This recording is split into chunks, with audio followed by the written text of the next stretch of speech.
Welcome back to Stellaris Overexplained. Last episode, I picked my research. That was about it. This is how overexplained means. Anyhow, getting back into it, the two next things that I like to decide is what to do with my construction ship and what to do with my science ship.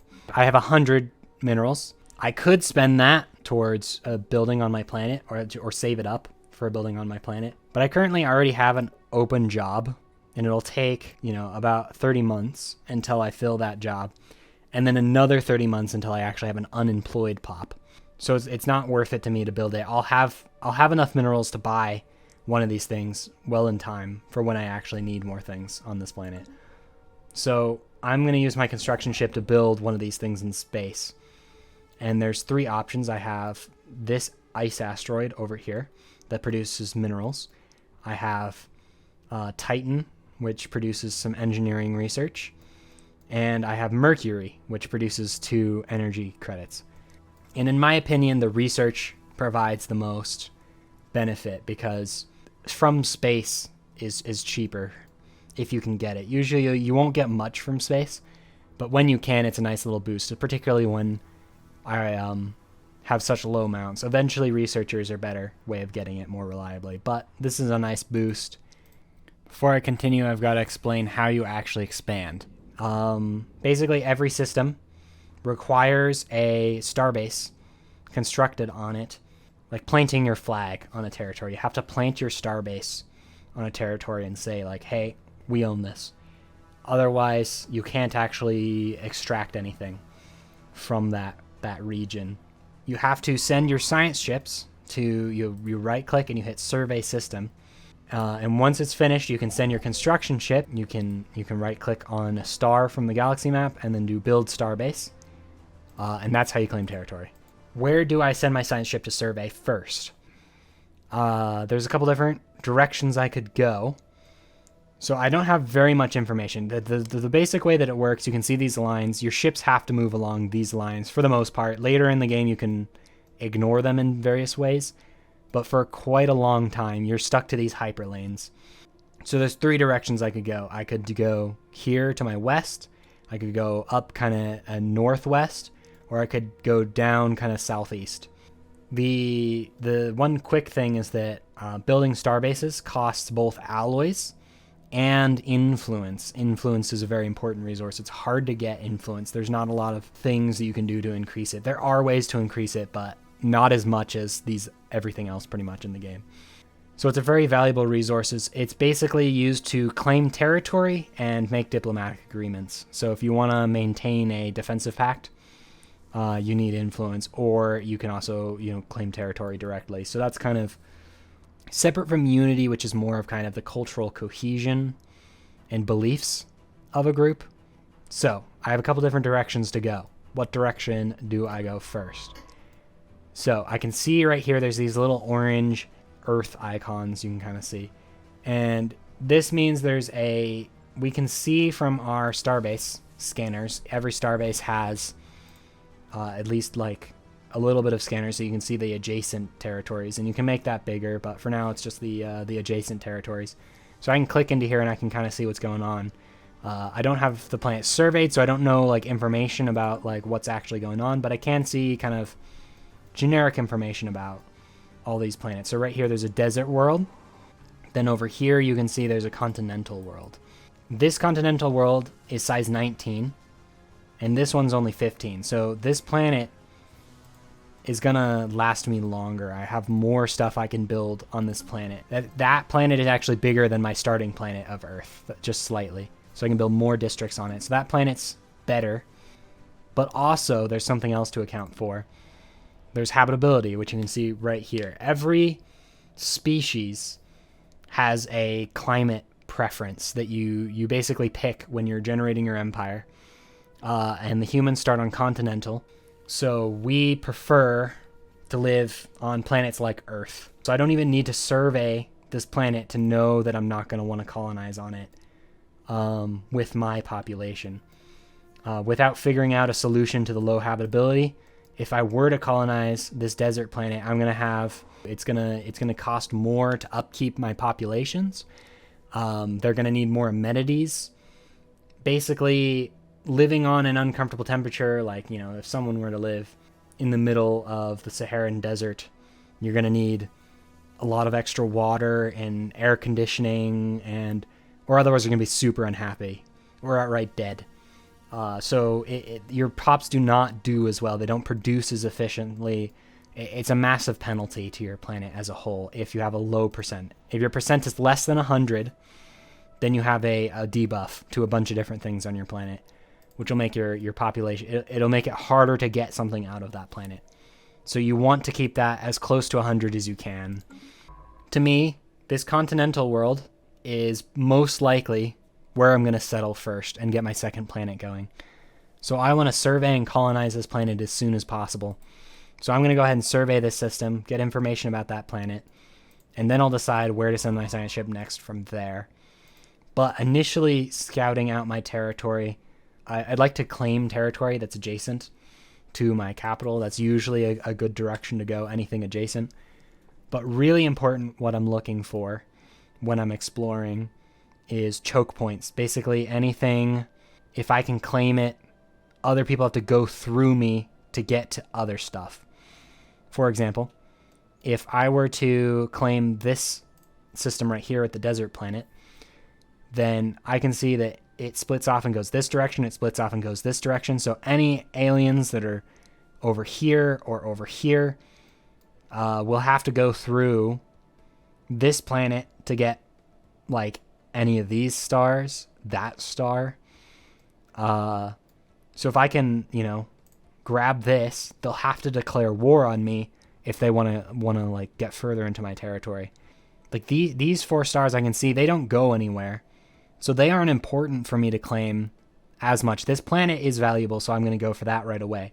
But likely there's not planets on either of these 3 right here. So it's not valuable for me to actually claim them or settle, to actually spend the influence, because influence is very rare. For as little cost as possible, you can claim you can kind of inherently control, you can assert your control over territory without actually having a starbase over it. So you can go back and get it later when you actually have the resources to get it, once your kind of outer borders are locked in. So that's generally what you're looking for. You're looking to grab high value systems, like systems with planets, and anything that is a choke point that you can block off your enemies. So I want to go and get the Toram system down here, and I want to get the Ukrichi system, because that'll basically make this little pocket right here mine. All of these stars will be mine. And then I can take as much time as I want to get those. And then I want to continue scouting and see where other choke points are. So I'm expecting, looking at my initial things, my empire is probably going to be like this size. That's kind of what I want it to be in the galaxy map. That's what I'm aiming for. And things will be unpredictable and change what actually happens. But that's just kind of what I'm expecting that I'll get. And then I'll start butting up against, there'll be like a nation over here, a nation over here, a nation over here. So it's important to try and claim what you can when the galaxy's empty like this. So that's all of the stuff I do before unpausing the game. So now what I'm going to do, I'm going to unpause the game. And my science ship will go on its way, start heading off. My construction ship will go, and then once a month passes, you'll see this will tick over, and I just got that monthly amount of the resource. What I know is that I'm going to want this planet.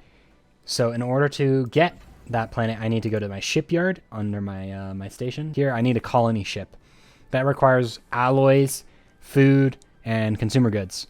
I currently have enough food, but I'm building enough alloys. I'll probably have enough alloys, but I'm lacking consumer goods.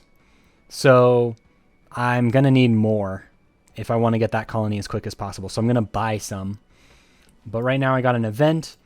We discovered some alien life on that continental world, of course. And nice, we gained some society research from that event by researching that planet. This world is 85% habitable. Unfortunately, it's bleak, which means that this world does not have many agriculture districts and only has 3. So despite being a size 19 planet, it only has 3. And it has a little less habitability. So this is definitely don't want to build any agriculture districts on this planet It's unfortunate it's a little less habitable. So as we can see, if we were to settle this planet, amenities would be 15%. I need more amenities, and my pops would cost 15% more. I'm going to get 7% less resources, and they're going to grow 7% slower.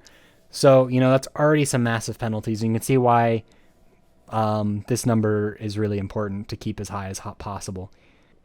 So what I'm thinking from all of this is that if it increases the cost of upkeep, then high upkeep jobs like researchers would be really bad on this planet because they already are a really expensive resource.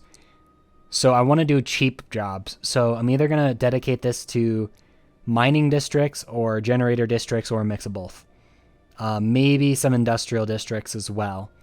But that's kind of my main focus for this planet. It's probably going to be energy or minerals. They have about the same amount. But currently, considering that I have more energy than the minerals, I'll probably, when I get this colony, I'll build like a district or two of minerals. And then maybe I'll invest some into energy. So that's just initial scouting of the planet. That's telling me the direction I want to go with this planet. You can see some features. That's pretty nice. This guy's max gas extraction well. So naturally on this planet, once I research a certain technology, and moat harvesting. So this has some strategic resources. So this planet is pretty good. Strategic resources are useful later on in the game. Currently, I can't actually build this, but this is good, useful in the future. So that's kind of just telling me the second I even survey the planet, I already know what it's going to be providing me. I know it's going to provide me minerals, and then eventually maybe some energy. So I finished that research station. It's going to be done surveying this planet pretty soon. So I'm going to send my construction ship to be in position as soon as possible, because this has very few things to survey. This is a very sparse system. It's literally just a star and 2 planets. One of the most important things for balancing economy is the market.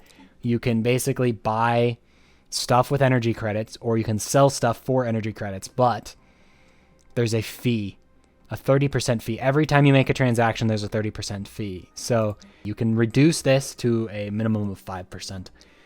And there's various things you can do to reduce this. It would be better to produce it yourself, but there are plenty of situations in which you can't, or it's just better to buy it through here, particularly in emergencies. So you have the fee. On top of, there's a supply and demand system in the game. Selling minerals will only get me 0.7 energy credits, but if I were to sell this would give me even less. Or if I'm buying it, it costs 1.3. If I were to buy a bunch, it would cost even more. So it's better to purchase a big chunk. So 1 click of the 5,000 button would be better than 10 clicks of the 500 button. Or 10 clicks of the 500 button would be better than 100 clicks of the 50 button. And then this number will slowly drop. It'll increase once I click the button, and then it'll slowly drop. I'm going to wait until I can click this second button, because I'm not too far off from it. And doing some math, I can sell 100 food, and I'll still be able to get a colony ship. So I'm going to sell 100 food, and that increases my energy credits a little. And then I'll just wait until I have enough to buy 250, because it's not too far off. First contact protocols. So in this page right here, policies, you have a bunch of different kind of rules that you have set for your empire, which give different options to you. Usually, you might want to change these. Like something like this is like, why wouldn't you want to give yourself freedom? Or like wars, for war philosophy, unrestricted wars. The reason you might want to reset some of these or change it is if you have a ally that's a pacifist, they won't like you because you have this policy or whatever. So you could switch it to make them like you more. And also eventually you have factions that form, and they have certain demands of you. So you can change those policies around to match their demands. And one of the policies, and this is what it's asking me right now, is first contact. So when I meet another intelligent alien species, what is our philosophy with how to approach them? It's default on proactive, and considering I'm xenophile and I want to make friends, then I'm going to leave it on proactive. So we should greet them with open arms. And the nice thing about this is that it makes it easier to establish communications, and we get more influence every time that we make a first contact. And influence is important for grabbing new territory, so anything to increase influence. So this is pretty good. The only downside to this is that if we meet something hostile out there, if there's some evil things out there, and they try to, blow up our science ship, they're going to be more easily able to do it. Whereas if we went with cautious, then it would make it harder for them to kill our scientists. So that's just a consideration. But I'm going to greet them with open arms, and I'll take the risk. So scientists will, when surveying, often come up upon anomalies, and they spend extra time figuring them out. And the amount of time it takes depends on their skill and the anomaly itself.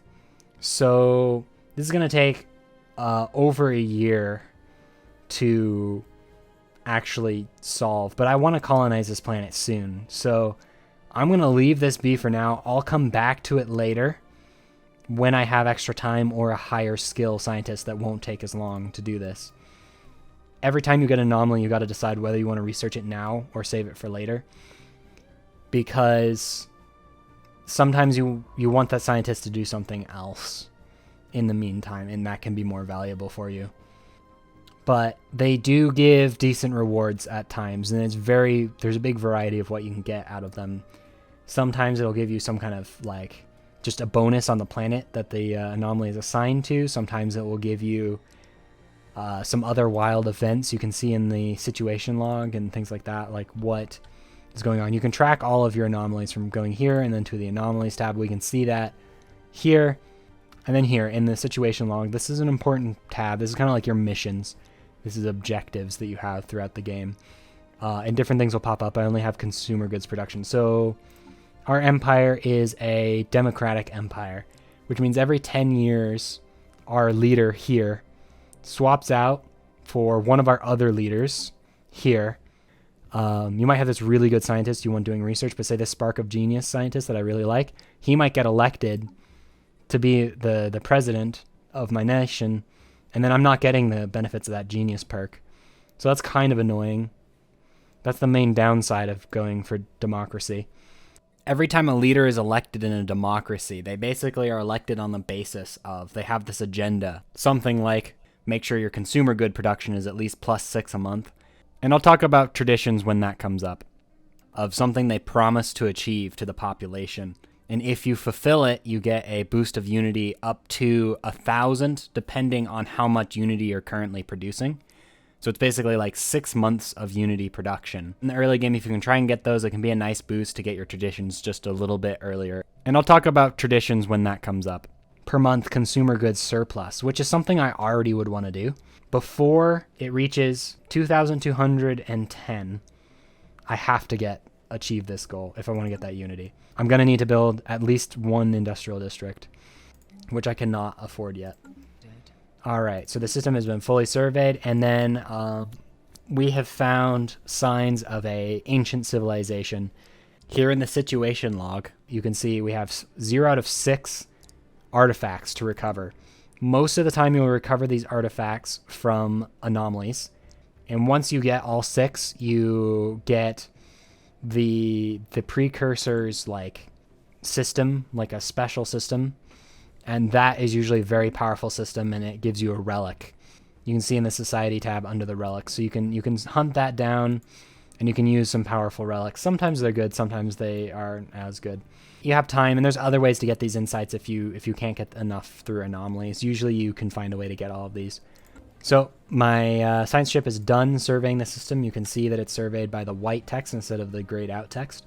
So I can right-click on the system, and for 75 influence and for 90 alloys, I can build a starbase here. So I'm definitely going to do that. That's very valuable to me. And then this science ship, where do I want to send it next? So those two systems I want to claim to my north and to my south. But maybe there's a planet in one of these systems.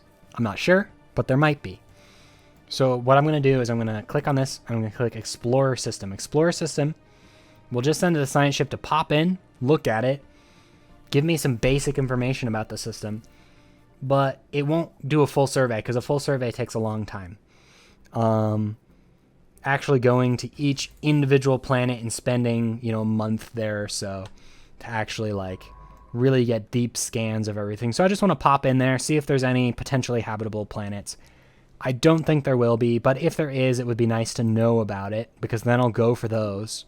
But otherwise, if there's nothing too exciting, I'll just skip by them, because I know I can get these systems whenever I want if I get that here. So I'll just pop in. It's not worth the influence right away. I can get them at a later date, so I won't even bother surveying them. And then I'll probably survey this system once I figured out what's going on here. So that way I can send my construction ship up there once it's done with this. Alright, so I have checked out this system. There's no habitable planets. But I am seeing there's an asteroid field, so most likely there will be some minerals here.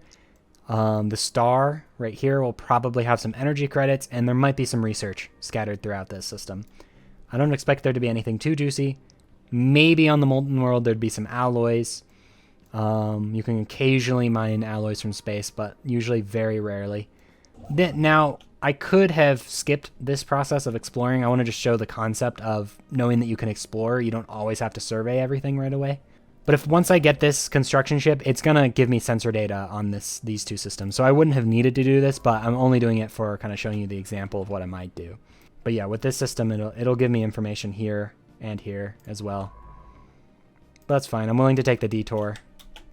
All right, so this system has another continental world. So this is actually quite important for me. So I'm going to just tell it right now to go survey this system, because I definitely want all of the potentially habitable planets as soon as possible. You have one population slot, so I'm only making 3.62 per month. But if I were to get another planet up and running, across my empire as a whole, I'm basically maybe not quite doubling this, because this planet has some penalties to population growth. But I would be basically having two simultaneous areas that the population could grow. So it's maybe not quite doubling, but it is definitely significantly increasing the amount of population growth. In the beginning, when you colonize a new planet, it'll mostly just be a drain on your economy before it actually starts giving you some returns. But the returns are huge, and I definitely go for it. On the default settings, you can disable it, but you get 2 planets that are guaranteed to be exactly your habitable planet class, which is really important to get those as early as you can. You want to find and get them. And they're usually within, like, I don't know, like 4 hyperlane jumps of your capital. You can't colonize, another thing to note, you can't colonize a planet without having a starbase over it. You need a claim on the system before you can actually exploit it at all. You can't build mining stations, you can't build colonies, you can't do anything with a system until you have a starbase on it. So now that I have it, I can go into the market and consider buying some consumer goods and some more alloys and getting a ship up and running. So I can afford 250 consumer goods and then 200 alloys. So I just spent pretty much all of my energy credits right here. But now I can start working on a colony ship. So in a year, I'll be able to send off my colony to get that. And then I'll want to immediately go for another one when I can. All right. So we have gotten 320 unity. And that means I'm getting a tradition available. So traditions, every time you unlock a tradition, the price for it increases. And traditions are basically, you know, like the beliefs and culture of your group, and it gives you very powerful bonuses. Traditions are really important. So you can pick a tree and you can get these traditions. The tree itself counts as a cost, and then you can pay for each of these individual traditions underneath. And then once you finish an entire tree, when you get every tradition within a tradition tree, you get a ascension perk, and these are really big bonuses that shape your entire game. And you can only have 8 ascension perks. There's a technology that unlocks one of them, and then the rest are unlocked by these trees. So these ascension perks, what I like to do is browse through them and kind of just conceptually think about how I'm going to be playing the game and kind of pre-decide what I want to do. And I might change my mind on some things, but I want to know, like, kind of the route I'm going. So there's certain things like engineered evolution. And evolutionary mastery requires engineered evolution. So that's 2 slots right there to get both of these. It could be disappointing to go for a bunch of low-level stuff that isn't that useful, and then just fill it out with all these low-level ones and not really get to exploit the massive power of some of the later ones that you can get. So it's important to reserve slots for the ones you really want to capture. Like Galactic Wonders is great, and Master Builders is also really good. But that's a long way out, so I'm not really going to make that decision yet until I actually have a Ascension perk slot. So what trees to pick? This is a really important decision, I feel like. I pretty much always go for every playthrough. I go for Discovery. And the reason to go for this first is that this increases survey speed as one of the things that happens on that. And the thing is, the galaxy has a limited number of stars. And once they're surveyed or claimed by another empire, that's it. There's no more surveying. So if you get a boost to survey, 100 years later, you will hardly even be able to use it at all. But right now, we really need to survey things fast for my whole idea of claiming stuff as quickly as you can. Important things. You want to get it while the galaxy's empty. And people are just, because all of the other empires in the game are like me, they're just a tiny little blob. But eventually they're going to be expanding too. So eventually we're going to meet, and then our borders are going to be locked in place. So you really want to get that survey speed as quickly as possible. That's really important. And then also this gives you more research alternatives. So that means that when you're making a pick, you get more options here, which is really great.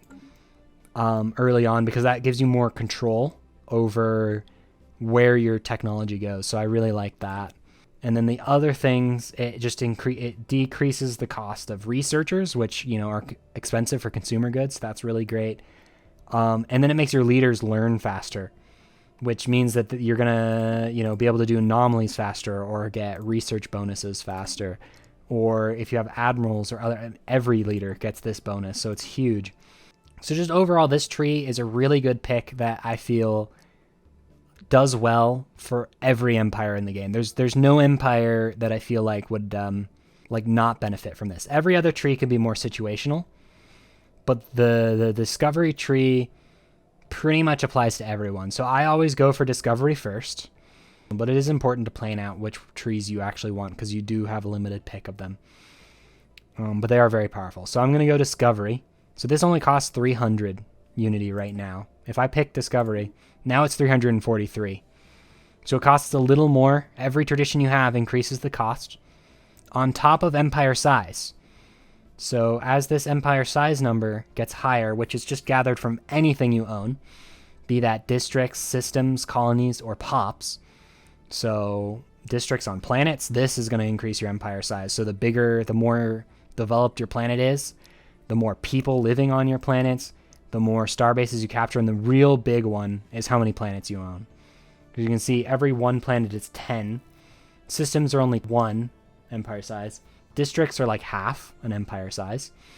And pops are, or pops are 1, but I have Beacon of Liberty, a civic, that decreases the empire size per pop. So civics are kind of like empire specializations that kind of shape how your empire is built, and you can change them by clicking this reform government button. You can select another one and it costs Unity to switch it out, but you can only do this every 20 years. And you can also change your authority to some limited degree. So if you don't like your initial picks, for example, Idealistic Foundation, I will probably remove this at some point in the game because happiness, I already have a really good happiness, but eventually, you can see here, my ethics. Fanatic Egalitarian gives me the option for utopian living standards, and if I pick that, I'm going to have literally no need for more happiness because utopian living standards will make my pops so absurdly happy that I definitely won't need any more happiness. So I'll probably remove Idealistic Foundations and switch it out for something that's more beneficial to me, like diplomatic corps or meritocracy. And that's important, but I'll probably leave democratic on. I have to without changing my ethics. Ethics are kind of the beliefs of your people, but they can differ. If you can see on the planets here, you can see I currently have it matches. My ethics and my governmenting ethics are the same. But if I were to conquer, say, another planet or something like that, with alien pops, or just as time goes on and my pops drift, you might have populations of like xenophobes. You might have a rogue racist group in your empire form, and you'll have to deal with that and the political turmoil of having different beliefs competing within your empire. And ethics change kind of options you have in the game, and they give you different boosts. So I'm getting a bunch of specialist pop resource output, which means that these jobs do even better. Which I think is really important because these jobs give you the more valuable resources like alloys and research and Unity. But now I have 20 unity left, and I just unlocked with this tradition, the one that I picked. You can see right here, I unlocked the edict, map the stars, and anomaly research speed is 20% faster. So that means this anomaly right here that I skipped is going to be easier to research. If I want to go back and get that, I can. I'm not going to. It's still going to take a while. But when I do eventually get it, I'll spend less time to do it. So that's really great. But the big one is I unlocked map the stars. So go into here.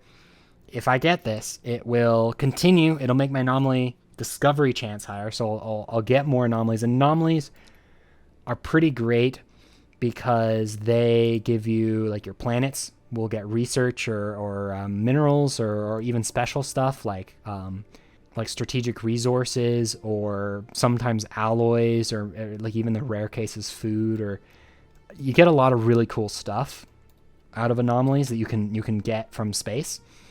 And getting stuff from space is usually cheaper than getting it from a planet if you can get it. Because alloys cost, like food and alloys cost, minerals, food, and consumer goods. But if you can mine it from space, you just spend a little bit of energy. So it's a lot cheaper if you can get it from space than if you can get it from a planet, generally. You just usually are very limited in what you can get from space. It'll make me survey faster. So this science ship will be able to zoom off and get more planets surveyed faster. Anything with survey speed is only going to benefit you in the first 50 or so years in the game. But once you lock in your borders, survey speed has no value anymore. Getting map the stars early, I'm only going to get benefit out of it if I get it right now. And then ship hyperlane detection range. You can see these grayed out lines. That'll mean that I can, like, see what direction I'd like to explore in much earlier. So I'm going to take this right now. This is now active. So if I advance time just a little bit, look, now I can see a little bit further. I have more information about how these hyperlanes connect up, which is really important for determining choke points. I can see choke points from further away, so I can know where to go for choke points. So that's really, the map the stars is a huge edict, and it's costing me no unity because I'm under my edicts fund. I'm only spending 14 from this map the stars, and it's under this, so I'm spending no unity. I did spend the 15 to adopt it, but that's relatively small. So I really like to do that. That's my first pick. That way, right off the bat, only a year into the game, I'm surveying even faster. Other traditions can wait, for sure. All right, I'm going to call the episode there. I hope this was helpful. Thanks for watching, and if I finish the next episode, you should see it on screen about now. All right, bye.